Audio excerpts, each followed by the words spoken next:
Hello everyone, welcome to my YouTube channel GS for CS. तो आज भूगोल विषय की बात करते हैं। आरओ एग्ज़ाम के लिए जिसमें जीएस के 140 क्वेश्चन रहते हैं, जिसमें से करीब 40 क्वेश्चन आपको देखने को मिलेंगे भूगोल से। भूगोल में भारत का भूगोल और विश्व का भूगोल और इसके साथ में इन्वायरमेंट को मिलाकर 40 क्वेश्चन के करीब बनते हैं। तो आज शुरुआत करते हैं भारत की भूगोल से और इसे कंटिन्यू रखेंगे, भारत का भूगोल, फिर इन्वायरमेंट और ये विश्व का भूगोल को लेकर। तो आज बात करते हैं भारत की सामान्य परिचय के बारे में।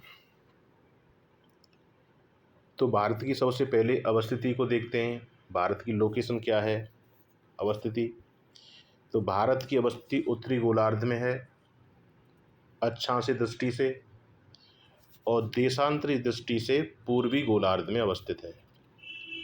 क्योंकि भारत विषुवत रेखा के नॉर्थ में पड़ता है और जो मेरिडियन लाइन है, ग्रीनविच रेखा, जो लंदन से होकर गुजरती है, उसके पूर्व में पड़ता है। इस हिसाब से देशांतर के हिसाब से पूर्वी गोलार्ध में और अक्षांशीय दृष्टि से उत्तरी गोलार्ध में अवस्थित है।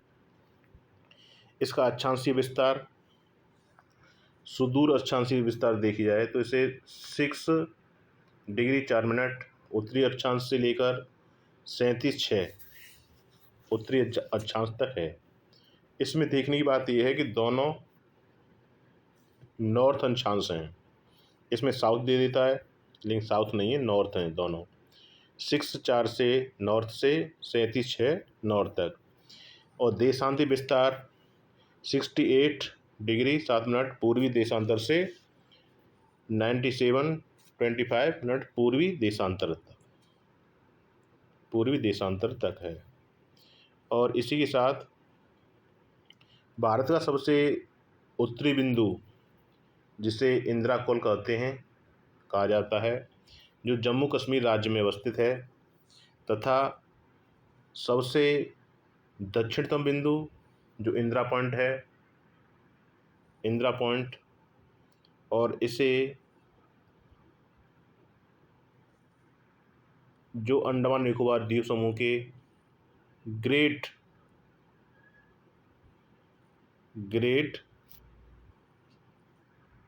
निकोबार द्वीप का दक्षिणी बिंदु है, यहीं पर है 6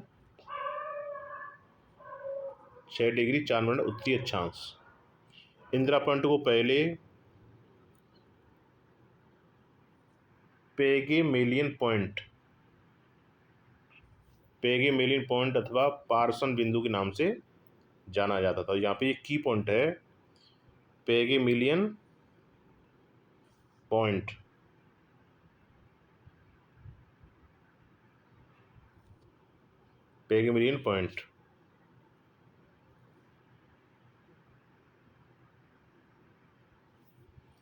इसी के साथ भूमध्य रेखा से इसकी दूरी कितनी है, भूमध्य रेखा से ये जो पेगेमेलियन पॉइंट है कितना दूर है, तो 876 किलोमीटर है। भारत की जो मुख्य भूमि है, जैसे कन्याकुमारी, तो वहाँ पर इसका अक्षांशीय 8 डिग्री 4 मिनट उत्तरी अक्षांश कन्याकुमारी में, तमिलनाडु पड़ता है ये, वहाँ पर अवस्थित है। जब सुदूर की बात आएगी तो 6.64 उत्तरी अक्षांश, और जब मुख्य भूमि के दक्षिणी बिंदु की बात आएगी तो 8.4 उत्तरी अक्षांश। नेक्स्ट, इसका आकार। तो आकार इसका त्रिभुजाकार आकार है, चतुष्कोणीय। पूर्व से पश्चिम इसकी लंबाई, ये बहुत की पॉइंट है, पूर्व से पश्चिम इसकी लंबाई 2933 किलोमीटर है, और उत्तर से दक्षिण 3214 किलोमीटर। तो जैसे कहते हैं भारत माता, तो इसकी मतलब नॉर्थ साउथ हाइट ज़्यादा है पूर्व पश्चिम की अपेक्षा। और क्षेत्रफल देखा जाए इसका तो 32,87,263 32,87,263 वर्ग किलोमीटर है। और इसका स्थलीय सीमा, क्यों भारत का जो दक्षिणी भाग है प्रायद्वीप भारत, वो तीनों ओर से समुद्र से घिरा हुआ है। जो नॉर्थ पार्ट है उसके पास में स्थलीय सीमा है। तो स्थलीय सीमा 15,200 किलोमीटर है, तथा इसकी जो समुद्री सीमा है, जो कोस्टल एरिया है, ये 7,516 7,516 किलोमीटर है। इसमें द्वीप भी शामिल है। मुख्य भूमि के अलावा इसमें द्वीप भी शामिल किए गए हैं, जैसे लक्षद्वीप, अंडमान निकोबार द्वीप समूह, ये सभी इसमें शामिल किए गए हैं 7,516 किलोमीटर में। हम इन दोनों को मिलाएंगे तो 22,000 किलोमीटर के करीब बैठती है। और इसके अलावा जो मुख्य भूमि की तटीय सीमा है वो 6100 है। 6100 मुख्य भूमि की, प्रायद्वीपीय भारत की जो तटीय रेखा है उसकी लंबाई 6100 किलोमीटर है, जिसमें 9 राज्य पड़ते हैं। जो तटीय राज्य हैं उनमें 9 पड़ते हैं। और सबसे अधिक जिस राज्य की सबसे अधिक तटीय एरिया लाइन है वो है गुजरात। गुजरात की सबसे बड़ी कोस्टल लाइन है। इसके बाद आंध्र प्रदेश आता है दूसरे नंबर पर, आंध्र प्रदेश, और तीसरे पे तमिलनाडु। भारत की प्रादेशिक जल सीमा जो तट रेखा से, प्रादेशिक जल सीमा जो तट रेखा से टेरेस्ट्रियल सी बोलते हैं, जैसे 12 नॉटिकल मील या समुद्री मील होते हैं, 12 नॉटिकल मील। और इस क्षेत्र के उपयोग का भारत का पूर्ण अधिकार होता है। एक हुई थी मीटिंग अंक्लॉस समिट के द्वारा ये डिसीजन लिए गए थे कि किसी राष्ट्र की जलीय सीमा कितने कितने किलोमीटर नॉटिकल मीटर तक क्या क्या उसका अधिकार होंगे। तो 12 नॉटिकल मील तक पूर्ण अधिकार होगा। इसके बाद आता है प्रादेशिक जल सीमा के आगे तटरेखा से 24 मील की दूरी तक, 24 मील की दूरी तक ये कॉन्टिजियस जोन होता है। और इस क्षेत्र में भारत का राजकोषीय अधिकार, जैसे सीमा शुल्क लगाना, प्रदूषण नियंत्रण और ये अप्रवासी कानून लागू किए जाते हैं। इसके आगे होता है EEZ, एक्सक्लूसिव इकोनॉमिक जोन। तो इसकी जो दूरी होती है वो 200 किलोमीटर तक होती है। कोस्टल लाइन से 200 किलोमीटर दूर तक एक्सक्लूसिव इकोनॉमिक जोन। और इस क्षेत्र में भारत को खनिज संपदा, जैसे मछली पकड़ना, सागरी जल शक्ति का उपयोग करना और संसाधनों का विदोहन करना इसमें शामिल होता है। जैसे इसमें दिया है कि 200 नॉटिकल मील, जैसे 12 नॉटिकल मील ये है तटरेखा से लगी हुई। और उसके बाद आती है नंबर 3 पर, ये 24 मील है, तटरेखा से 24 मील। और इसके अलावा जैसे ए से नोट किया गया है, ये है प्रादेशिक जल सीमा जो कोस्टल लाइन के पास होता है। और इसकी जो दूरी होती है वो होती है 12 नॉटिकल मील। और बी एरिया है जो नेक्स्ट आगे का एरिया है, जो कोस्टल लाइन से होता है 24 किलोमीटर तक। और वैसे देखा जाए तो इसका 12 नॉटिकल मील ही होता है, संलग्न क्षेत्र। इसके अलावा सी जो पार्ट है ये वाला, इसकी है 200 नॉटिकल मील। कहाँ से? कोस्टल लाइन से लेकर 200 नॉटिकल मील तक ये EEZ, एक्सक्लूसिव इकोनॉमिक जोन होता है। तो यहाँ तक इसको पूरा राइट है इंडिया को संसाधनों का वितरण करना, मछली पकड़ना और टैक्स वगैरह लगाना यहाँ पर। इसके अलावा जो आगे का जो सागर है वो सभी राष्ट्रों का लिए खुला हुआ है।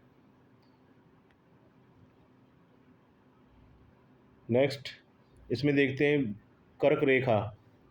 तो जो कर्क रेखा है भारत में, वो भारत के बिल्कुल लगभग बीचों बीच से होकर गुजरती है। जैसे बीचों बीच से होकर ये गुजरती है कर्क रेखा। और इस कर्क रेखा कौन कौन से राज्यों से होकर क्रॉस होती है? तो ये 9 राज्य हैं, 8 राज्य हैं, जिसमें गुजरात हो गया, राजस्थान, मध्य प्रदेश, छत्तीसगढ़, झारखंड रांची के पास से होकर निकलती है, वेस्ट बंगाल और त्रिपुरा और मिजोरम। तो जैसे 1 2 3 4 5 6 7 8 8 राज्य हैं, 8 राज्यों से होकर कर्क रेखा निकलती है। और इसके जो उत्तर में है, उत्तर प्रदेश उत्तर में पड़ जाता है, और बिहार से होकर ये नहीं गुजरती, और ना ही उत्तर प्रदेश से, और ना ही ये उड़ीसा में ये नहीं गुजरती, यहीं से पूछता है उड़ीसा वगैरह, और ना ही मणिपुर। इसके साथ ही एक है भारत 22.5 डिग्री 82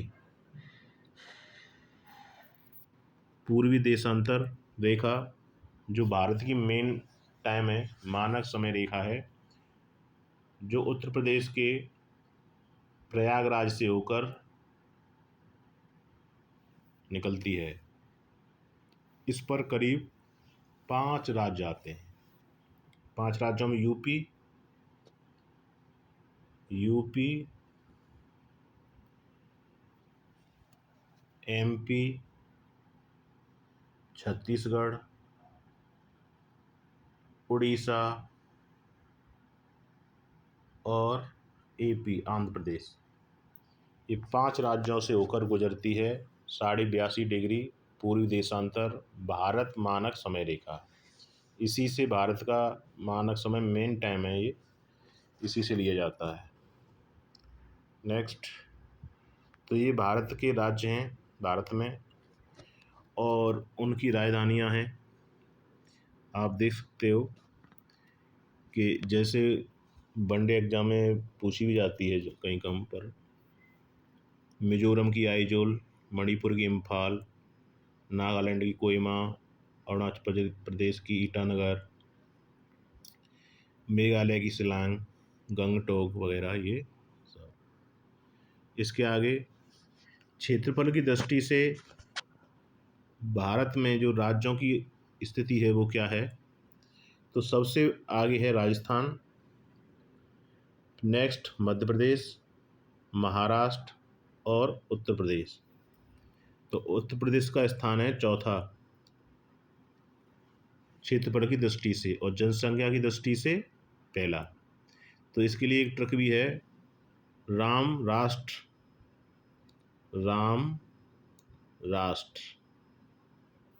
राजस्थान, मध्य प्रदेश और महाराष्ट्र, फिर उसके बाद यूपी। क्षेत्रफल की दृष्टि से सबसे छोटा राज्य है गोवा, और जनसंख्या की दृष्टि से सबसे छोटा राज्य है सिक्किम। जनसंख्या की दृष्टि से सिक्किम, और क्षेत्रफल की दृष्टि से गोवा।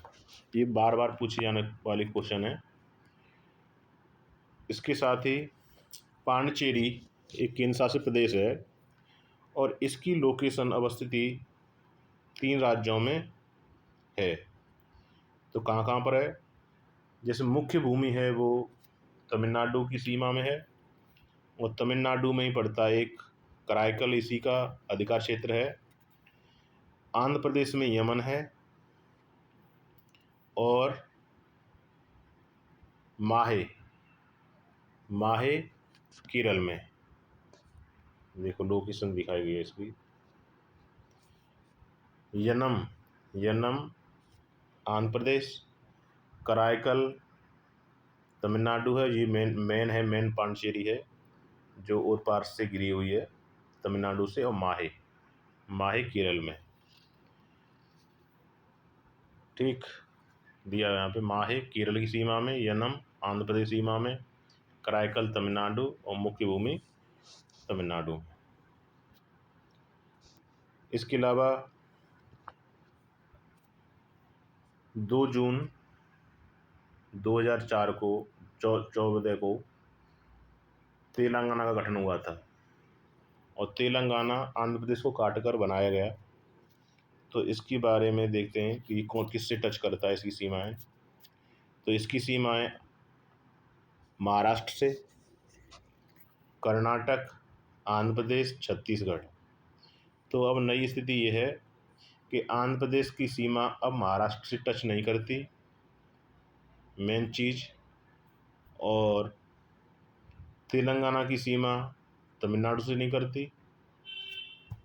इसके अलावा आंध्र प्रदेश महाराष्ट्र को छोड़कर सभी से सीमा टच करता है जो पूर्व में थी, कर्नाटक, तमिलनाडु, उड़ीसा, छत्तीसगढ़, और तेलंगाना की राजधानी है हैदराबाद। नेक्स्ट, केंद्र शासित प्रदेशों में अंडमान निकोबार द्वीप समूह, जिसके पार्ट हैं उत्तरी अंडमान, मध्य अंडमान, दक्षिणी अंडमान, छोटा अंडमान, कार निकोबार, छोटा कार निकोबार और बड़ा कार निकोबार, ये इसके द्वीप हैं। जो इसकी राजधानी है वो पोर्ट ब्लेयर है और पोर्ट ब्लेयर की अवस्थिति है दक्षिणी अंडमान पर। जो इसकी राजधानी है उसकी अवस्थिति है दक्षिणी अंडमान द्वीप पर। और दक्षिणी बिंदु है जो भारत का इंदिरा पॉइंट, वो ग्रेट निकोबार, बहुत की पॉइंट है ये, ग्रेट निकोबार द्वीप पर व्यवस्थित है। और भारत का एकमात्र जागृत ज्वालामुखी बेरेन द्वीप है जो अंडमान के पूर्वी हिस्से में है। नारकोंडम द्वीप, नारकोंडम एक ज्वालामुखी द्वीप है जो सुषुप्त ज्वालामुखी है, नारकोंडम। इसके साथ 10 डिग्री चैनल अंडमान को निकोबार से अलग करता है। बहुत पूछे जाने वाला क्वेश्चन है कि अंडमान को निकोबार से कौन अलग करता है। तो 10 डिग्री चैनल अंडमान को निकोबार से। और दक्कन दर्रा पास अलग करता है दक्षिणी अंडमान और अंडमान को। तो ये अंडमान के मध्य अवस्थित है। जैसे इसके अलावा कोको स्ट्रेट म्यांमार और उत्तरी अंडमान के मध्य है। तो म्यांमार को कौन अलग करता है, कोको स्ट्रेट। इसके अलावा देखते हैं कि उत्तरी अंडमान, ये नारकोंडम है जागृत ज्वालामुखी, ये बेरन, नारकोंडम सुषुप्त है, बेरन एक्टिव ज्वालामुखी। इसी के अलावा जो दक्कन पास है, ये अंडमान दक्कन, जिनकी फ्रीक्वेंसी एक जैसी है, अंडमान और दक्कन पास। तो दक्षिणी अंडमान और लघु अंडमान को कौन करता अलग, दक्कन पास। और 10 डिग्री चैनल ये अंडमान को निकोबार से अलग करता है। इंदिरा पॉइंट कहाँ पर है, ग्रेट निकोबार द्वीप में। ठीक, इसके साथ लक्षद्वीप। तो लक्षद्वीप में देखते हैं 8 डिग्री चैनल करता है मिनिकोय और मालदीव देश है, सार्क कंट्री है, मुस्लिम बहुल राष्ट्र है। और इसको और मिनिकोय लक्षद्वीप का एक द्वीप है जिसे अलग करता है 8 डिग्री चैनल। 9 डिग्री चैनल करता है मिनिकोय को लक्षद्वीप से अलग, लक्षद्वीप को मिनिकोय से अलग करता है 9 डिग्री चैनल। पाक स्ट्रेट, ये तमिलनाडु और श्रीलंका के मध्य में अवस्थित है। पाक स्ट्रेट, तमिलनाडु और श्रीलंका के बीच।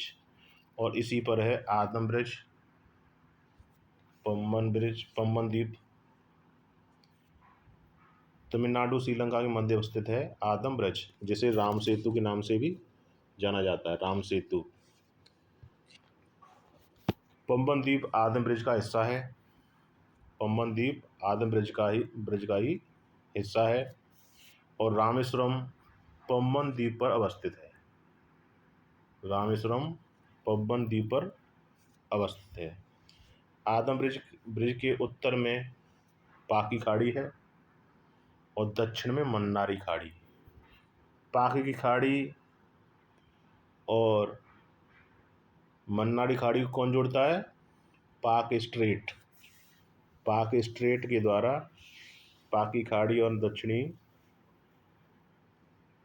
मन्नारी खाड़ी को पाक जल संधि ने जोड़ती है। जैसे पाक की खाड़ी और मन्नारी खाड़ी, इन दोनों को कौन जोड़ता है? पाक स्ट्रेट। पम्बन द्वीप है, पम्बन द्वीप पर ही रामेश्वरम है। रामेश्वरम है पम्बन द्वीप पर, और ये आदम ब्रिज है। और इसी पर ही अभी हाल ही में जो ब्रिज का उद्घाटन किया था, अभी 6 अप्रैल को रामनवमी के दिन इसका उद्घाटन हुआ था। जो वर्टिकल पुल खुल जाता है और जिससे जलीय पोत हैं वो उसके नीचे से क्रॉस होते हैं। इसके बाद भारत की सीमाएं, तो ग्लोब पर भारत दक्षिणी एशिया में है और जनसंख्या की दृष्टि से अब तो पहले दूसरा था, अब पहला स्टेट है सबसे बड़ा। कुल 7 पड़ोसी देश हैं जो सीमा से लगे हुए हैं। उनमें हैं बांग्लादेश, चाइना, पाकिस्तान, नेपाल, म्यांमार, भूटान, अफगानिस्तान। तो इसमें जो सबसे अधिक और सबसे कम जो सीमा टच करती है उसकी एक ट्रिक है, बचपन MBA। बचपन MBA सबसे ज़्यादा बांग्लादेश, फिर चाइना, फिर पाकिस्तान, फिर नेपाल, M से म्यांमार, B से भूटान, A से अफगानिस्तान। तो सबसे अधिक सीमा जो है साझा करता है बांग्लादेश 4096। उसके बाद चीन। तो इसे याद कर रखो, बचपन MBA। बचपन MBA।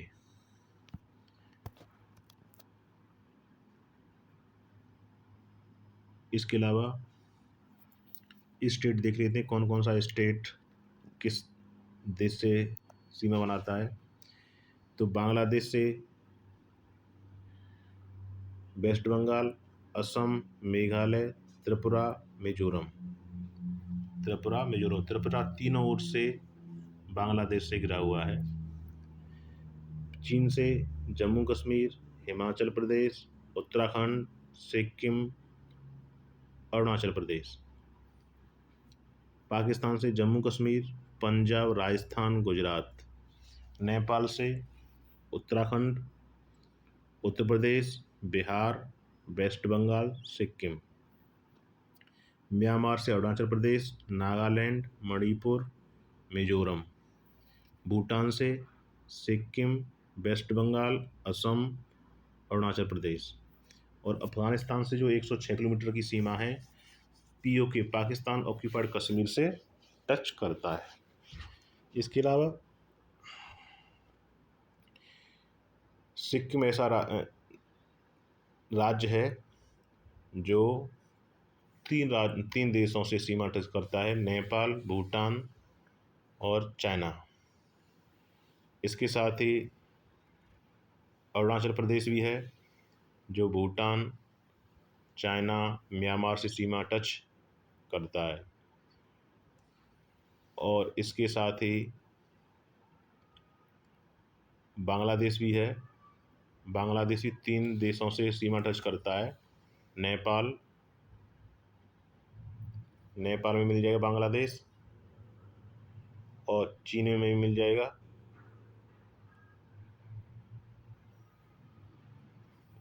बांग्लादेश के साथ मिल जाएगा, और भूटान के साथ मिल जाएगा। तो इन 3 देशों को टच करता है वेस्ट बंगाल। कौन कौन सा? बांग्लादेश, नेपाल और भूटान।